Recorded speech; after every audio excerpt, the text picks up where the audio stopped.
తెలంగాణ కాంగ్రెస్ లో ఎవరికి వారే సొంత బలం పెంచుకుని సీఎం అయ్యేందుకు ప్రయత్నిస్తున్నారని బండి సంజయ్ ఆరోపిస్తే కౌంటర్ ఇచ్చారు మంత్రి పొంగులేటి శ్రీనివాసరెడ్డి. మాకైతే బీఆర్ఎస్ పార్టీని చేసుకోవాల్సిన అవసరం మాకు లేదు, కాంగ్రెస్ పార్టీకి అవసరము.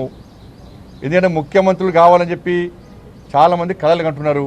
ఎవరి వాళ్ళు మాకు ఎమ్మెల్యేలను మేము సంఖ్య పెంచుకోవాలి అని చెప్పి ఎవరి వారు సొంతంగా ప్రయత్నాలు చేసుకుంటున్నారు. కాబట్టి ఏం చేసుకోవాలి, బీఆర్ఎస్ పార్టీలను కొనుక్కోవాలి. నా సొంతంగా నా ఎంబడి ఒక 30-40 మంది ఎమ్మెల్యేలు ఉండాలని చెప్పి కాంగ్రెస్ పార్టీలో చాలామంది నాయకులు ప్రయత్నం చేస్తున్నారు. మంత్రులు చాలామంది ప్రయత్నం చేస్తున్నారు ఎందుకంటే నెక్స్ట్ ముఖ్యమంత్రి కావడానికి. ఎప్పుడు గబక్కన రేవంత్ రెడ్డి గారిని పక్కన కూర్చోబెట్టి ఆ సీట్లో కూర్చోవాలని తాపత్రయపడుతున్నారు.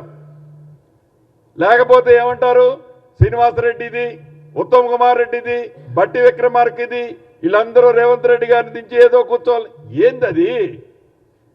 ఈ ప్రభుత్వానికి మాకు మా నాయకులకి ఒక క్లారిటీ ఉంది. మా ముఖ్యమంత్రి రేవంత్ రెడ్డి గారే. మీరేదన్నా పగటి కళల కంటే మీ కళలు కళలాగానే ఉంటాయి తప్ప మీకు ఆవగింజను కూడా అక్కడ పెట్టడానికి సందు రాదు. అది మీరు గమనించాలి.